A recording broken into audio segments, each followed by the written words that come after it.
அனைவருக்கும் எனது காலை வணக்கம். நான் புனித தெரசால் பெண்கள் மேல்நிலைப் பள்ளியில 9ஆம் வகுப்பு படிக்கிறேன். SIDPக்காக நாங்க செஞ்ச நீர் மேலாண்மை ப்ராஜெக்ட்டை பத்தி தான் இப்ப சொல்ல வந்திருக்கேன்.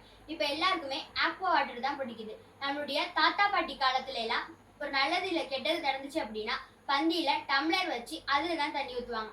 அதுதான் எல்லாரும் குடிச்சிட்டு இருந்தாங்க. ஆனா இப்ப வர ஃபங்க்ஷன்கள் எல்லாம் நம்ம இந்த மாதிரி பாட்டில் தான் வைக்கிறோம். இதுல உள்ள தண்ணியை ஒரு சில பேர் குடிக்கிறாங்க, ஒரு சில பேர் அப்படி வச்சுட்டு போறாங்க. இதனால பல தண்ணி வேஸ்ட் ஆகுது. இதை தடுக்கிறதுக்காக தான் எங்க பள்ளி நிர்வாகமும் இன்னமும் சாப்பாடு போட்டாங்க அப்படின்னா டம்ளர்ல தண்ணி வைக்கிறாங்க. இதே மாதிரி எல்லாரும் கடைபிடிக்கலான்னு பார்த்தா ஆனா ஒரு சில பேருக்கு இது ஒத்து வராதுன்னு சொல்றாங்க. இந்த மாதிரி பாட்டில் யூஸ் பண்றதுனால வேஸ்ட் ஆகுற தண்ணீர் தடுக்கிறதுக்காக தான் நாங்க 5 பேர் குழுவா சேர்ந்து இந்த நீர் மேலாண்மை ப்ராஜெக்டை கண்டுபிடிச்சிருக்கோம்.